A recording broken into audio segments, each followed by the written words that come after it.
Multimodal travel, the connected trip. Are they any closer now than they were a decade ago? And is it about policy, innovation, or busting travel silos? So let's find out with our opening question. Okay, a little bit of a trick question. So it's June 2023, I got that right. How much closer are we to seamless mobility? And when you answer the question, seamless mobility, on a 1 to 10 scale, what would you say? How much closer compared to before? Beyond where, yes. Starting with 0. 6. You feel like we're at a 6. That's okay. So we've achieved. Yeah, because for me, seamless mobility is maybe both. It's pull and push. And yeah, we are seeing a lot of pull at the moment. So a lot of new offers coming and a lot of new services. And this is very positive. And on the other side, we need maybe also some push. Yeah, and this is already in discussion, specifically when we are talking about mobility in Europe. Okay, a lot of positive signs. Thomas? I'm on a 5, not far away, but I'm halfway there. I mean, the way we look at it is basically twofold. And I think there's 2 problems to solve. One is the problem of having access to the inventory, and the other one is actually to stitch it together and offer it to the customer in a way that he wants to consume it. And I think if you talk about the first part, if we really talk about having access to the inventory, I think we are much, much further, right? I think today there's hardly any content that you couldn't access through platforms like ourselves, like you and so on. But when it comes to how to offer it to the consumer, when it comes to how do we need to display it, how do we need to make it searchable, when does the consumer want to buy which part of the journey, then I think we have a long way to go. And I think for our colleagues from the B2C space, I think there's lots to explore, so you see it and on lots both to figure out. sides. Yeah. You see it on both sides, yes. Yes. Okay, Adrien? I would stick to 5 as well. It really depends on what do you put at 10. Is it teleportation? Smart mobility? 10. Yeah. What is 10? What is the exact? Well, 10, that's a good question. What 10? At which moment do we believe we are at 10? So I'm still ambitious. I think we have a lot of room to grow. And from my view, it's a bit different because I'm from BlaBlaCar, and BlaBlaCar, we are a pure C2C platform originally, now connecting buses and trains. But we started with a consumer brand, and we discovered over the past 5 years how to connect existing classic inventories like buses typically. And I agree that connecting, you always find a way. Then the question is at which price? Is it sustainable or not? And how do you package it to consumers so it's really seamless? And seamless, you have the seamless experience online, maybe offline, and during the trip. And these are different topics on which to move step by step, I think. So what number did you? 5. A 5. Yeah. So again, you're also about halfway there. Yeah. Halfway. Okay. So it's not the content that's the challenge so much, as you say, Thomas. It's more the connectivity and then also the distribution. And that's part, you're supposed to be solving these problems, right? Isn't that's your job? So how are we solving these problems? So for us, what's the good part? Like, what's happening? Like, how are we moving ahead? So our mission is to bring people onto rail in Europe, let's say, from all around the globe. And this is really what you were saying. It's reducing complexity. It's getting, we need transparency in the system. When we are talking about rail, for our case, it's a scheduled service. It is public transport. And it's very complex if you are not used to it, specifically when you are traveling in Europe and you are from overseas. No? And that's our approach, really, to bring in this transparency, comparison functionalities between prices, tariffs, different fares, regulations, and specifically for international services within Europe. And this part is very important to deliver from a technical perspective with data in the most easiest way that it can be packaged by online travel agencies, tour operators all around the globe. What would you say? Well, we are strictly B2B. So Distribution is a pure B2B company. We basically connect the different suppliers, be it bus, be it rail, and we offer it to our B2C partners, to our rail partners. So from our side, basically offering 1,000 different suppliers out of one API in a standardized format, I think it is all available to the distributors. And now we basically watch them on what they do with it, what they test with it. Yeah? And sometimes we learn on the way. I'll give you an example. One of the offers, one of the products we have, and that's selling quite a bit, is the connections from an airport to a city or from a city to an airport. Okay, these Heathrow Express kind of products that we have in every city. Public transport from the airport to the city or the other way around. Now, lots of people have tried to sell it. Yeah? You find it in the checkout of airlines, you find it in the checkout of hotels, you find it in tourism activities and so on. But where does it sell and why? So what we found now, basically, if you just offer it at the time that the person purchases the hotel or purchases the flight, it just won't work. Yeah? Because people plan in a recursive way. They first plan their long-haul trip, and a little later, or 2 days before they fly, they actually think about, hey, and how do I get to the hotel, right? So basically what we had to learn, in order to offer a seamless service, we need to approach the customer at different times. So what we know now is we need to offer the long-haul trip whenever people buy it. Might be a long time before the trip happens, but only 1 day before departure, he's ready to actually work on the last mile thing and basically start buying and consuming that service. Isn't that where you're supposed to come in, the last mile? Yes, and that's a good transition. So talking about BlaBlaCar, we started with what is the universal connector for mobility, the car actually. It's transportation, private transport.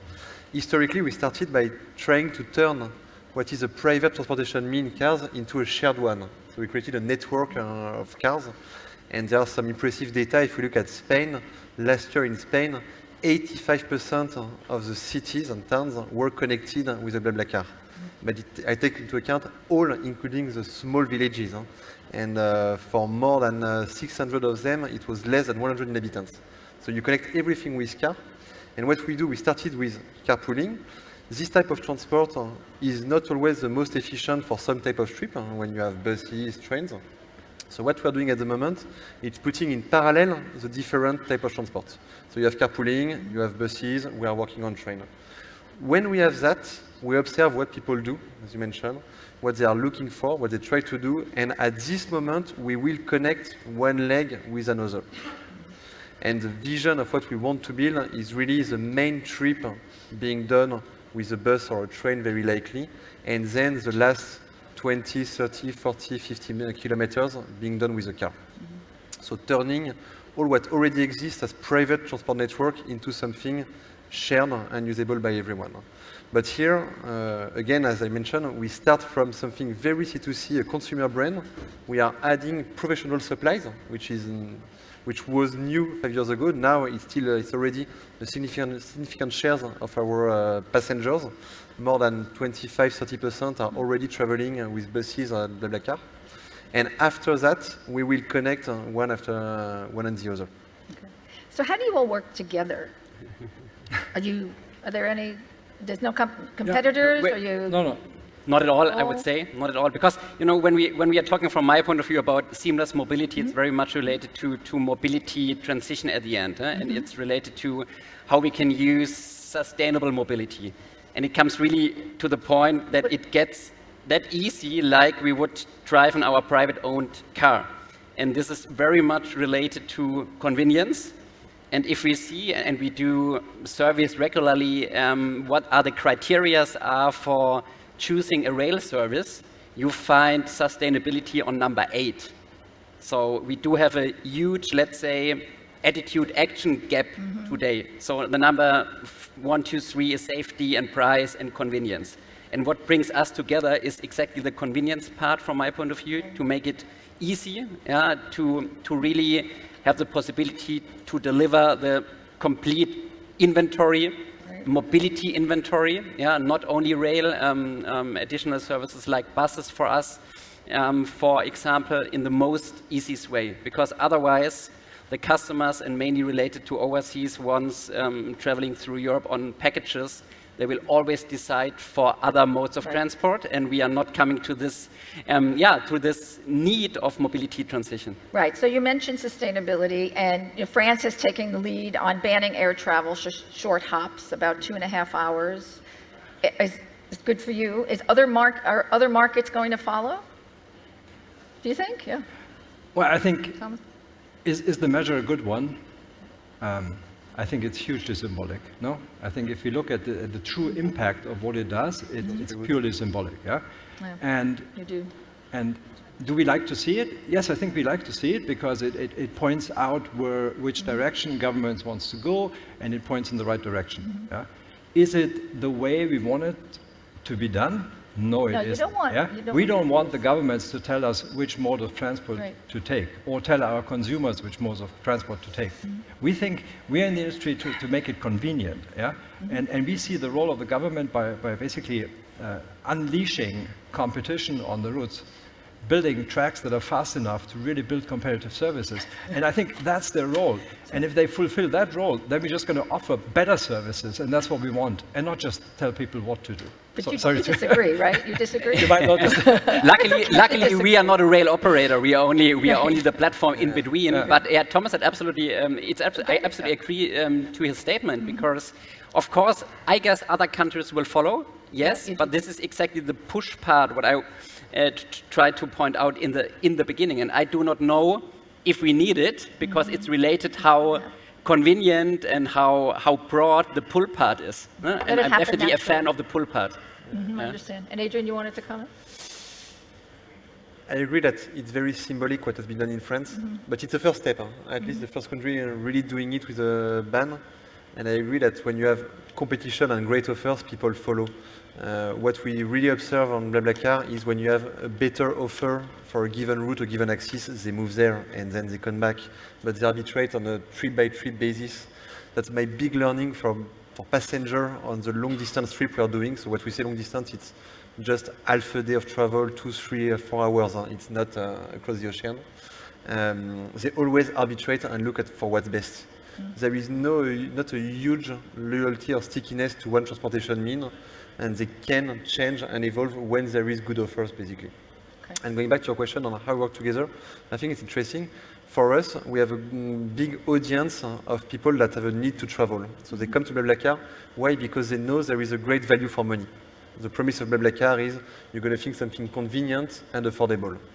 And with this big pool of audience, we give them carpoolings, obviously, buses, in the future train. And for us, when we look at buses or train, we arbitrate on do we connect the inventory directly ourselves, or do we go through Rail Europe, Distribution, and this type of companies. And that's where we make the arbitrage on a country-by-country basis. So you guys are all playing well together. Yes. But we're talking on the topic of government, right? The EU does not think the rail companies are playing well together, right? And they want to have some legislation to open up the market. And, eDreams came out with a statement today. I don't know if you saw it, no. For, what is this thing? The Article 10, I don't know. There's also the multimodal digital mobility services regulations that's out there. This is good, bad? What's going on?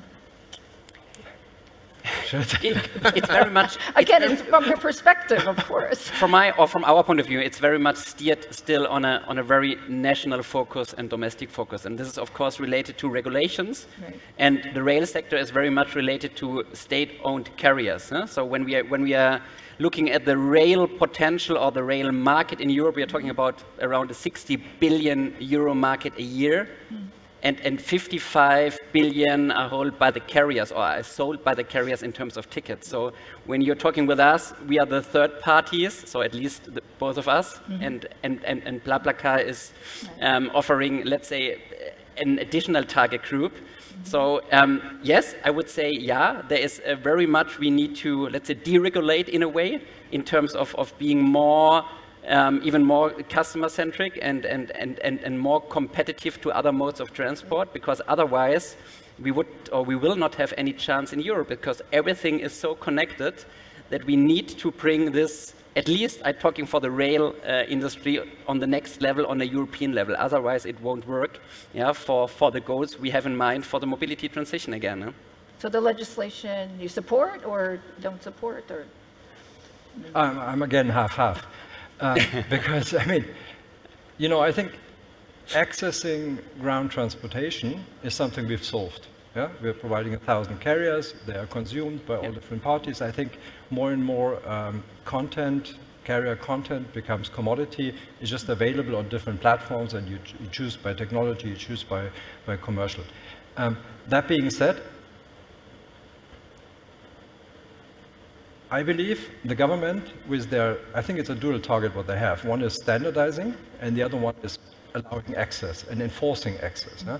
And therefore, if you look at that, I think standardizing, basically telling us what standards we should apply and so on, I don't think they have to do that. It's a solved problem they're solving. So I'd love to talk to the European Commissioner, who is actually so imminent about it. I really don't think it's their job to do that. It's like regulating bananas. I really don't think it is. But on the other hand, yes, we do not have competition. We have monopolic companies and monopolic behavior. And I think this is where we'd like to have the Commission to interfere. This is where I'm very happy if they enforce access and if they basically make this content available to us. And I think you talked about rail. I think rail is one layer. But underneath, there's a whole layer of urban and regional transport, much bigger in size, huge, and this is even less accessible. Yeah? And it's not only fragmented, but it's also not accessible. And I think this is really where the regulator has to help, and I think this is where the regulator, from our perspective, is very welcome.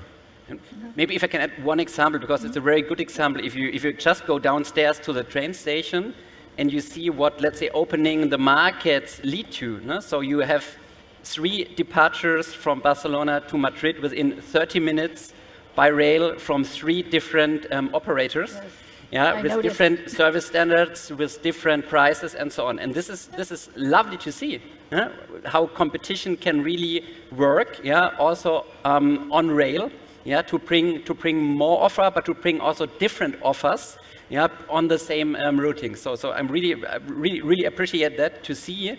And of course, it increases the complexity again. And it increases the necessity to have, I don't know, third parties in between, yeah, to make it easy in terms of how you can access to those services. Maybe just on regulation, I agree that there is 2 topics. There is which problem we want to solve and which solution you bring. And the role of regulators should be to enable a level playing field that is fair on the problem we agree we need to solve, so maybe more choices for travelers, maybe a fair level playing field for all competitors that can really compete and innovate. Then as soon as the regulation tries to say this is the way to do that, it's difficult, it's a lot of discussion, and when you set something in stone, maybe it's not the good one for the next 2 to 5 years going to evolve, and then it's an issue, and you miss out on this, so it should really stay at a more macro level. Here is the framework and the playground on which you can play and you can innovate, and stop here. That would be the awesome stuff. The other thing I noticed in Europe, very interesting, I think, from our point of view on carpooling, it's very nationally driven. It's per country. Maybe it's not homogeneous. And so you see from 1 year to another a measure that has been tested in one country, maybe taken in another. I'm thinking subsidies that have been for trains that have been done in Germany and then in Spain this summer. But it's still kind of local and national, so we observe that. And there is not yet a strong homogeneity, even on the problem you try to address, actually. So we need open and fair access. We don't necessarily need the government involved to make it happen. Okay. So access, I think of an app, right? I think, what is it, Omio and Uber, join together to create an app. And Rail Europe. And Rail Europe, okay. So tell us about it. No, for us it's very much related, of course, that we offer this rail inventory of Europe to online travel agencies, to operators through our API, to really do B2B2C business. Of course, we do have our own web and app, yeah, what is getting more important day by day. because the patterns, the customer behavior is changing post-COVID. That's very interesting to see. Mainly for our target group coming from overseas. They are more mature, they are more independent now, how they travel in Europe. So huge chances for us. And of course, it's exactly the question, how we can integrate additional services beside of rail, to have the complete A to B journey or door-to-door journey. And then we are talking to each other, how we can really fulfill that. Is it going to be a single super app? Is it going to be many apps? I mean, we're back to that. Like, is someone going to be able to create that one dream application? I really don't know yet. What's interesting is we have different audiences. So when you say a single powerful app, for which audience? BlaBlaCar, it's mostly a domestic audience. We are mostly on domestic travelers.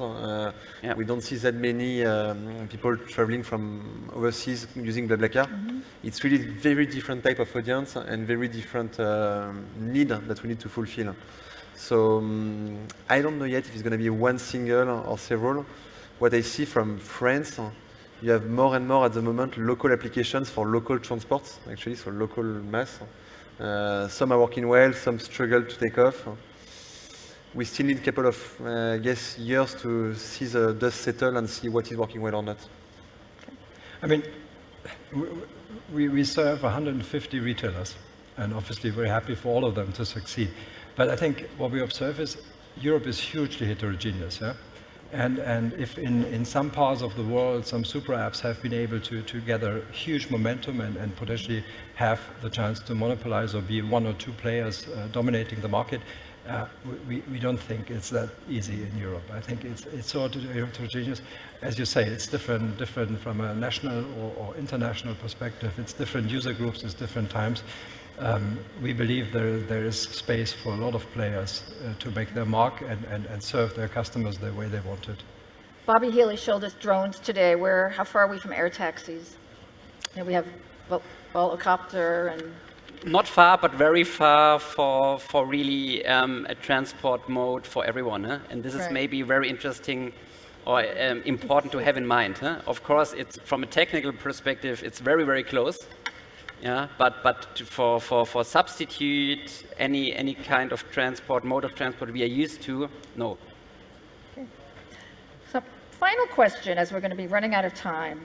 So the theme of the conference is travelers, titans, and trailblazers. And it's questionable because I know, we're kind of talking to Björn about, well, are you a titan or a trailblazer? Because it is a company, Rail Europe, that actually launched in New York, of all places, right, in 1930 or something like that. So it's been through several iterations, owned by the government-owned railways at one point, and now private equity. And so I'm going to ask you, what are you, as a titan, what does it take to become a trailblazer? Yeah, so exactly, we were named as a titan, but of course we see us also, or we feel as trailblazers. Now maybe we are really a titan with our local approaches all around the globe. That I would definitely agree. We are doing this for 60, 70, 80, almost 100 years, being very close with the travel trade industry around the globe with a local approach. And this makes us maybe a bit special. And we see us as trailblazers for the European rail industry to support them, to help them above barriers together. And we see us, of course, as trailblazers to really develop and produce a mobility what is really able to shift in the right way what is needed in terms of our society goals. And this is really based on our trailblazer approach. Thomas, at Distribution, how do you become you are a trailblazer, how do you become a titan? I think the question for us is, do we want to be one? I think, we are agile by nature, we're innovative, we search, we try to test new things, and it keeps us busy. Is it CO2, is it live tracking, is it all the kind of things that keep us, that keep the momentum in the industry, and we want to drive that, and we want to basically help our partners, we want to help our retailers, we want to help our carriers to become whatever they think they want to become, right? Do they want to become trailblazers? They should use the innovative stuff. Should they want to become titans? We are super happy to support them. We're in the industry to make our carriers and retailers whatever they want to be. And how does BlaBlaCar become a titan? I was thinking about the answer while listening to you guys. I think for us, it's really about listening to consumers, to travelers, and understanding their needs. Because the more we're going to understand their needs, the precise needs, and what works well for them, the better we'll be at covering them and at becoming a Titan in their mind, trying to be the super app you mentioned, step by step. And it's going to be this approach, having really staying a product company, product and tech company, and it starts by people using it. And for us, we are not B2B, we're really a consumer app. So it's going to be really that help us grow and address more and more use cases. Thank you. Thank you. So we're going to rename this panel Mobility. We're halfway there. Yeah. Thank you very much. Björn, Thomas, Adrien, thank you. Thank you for having us.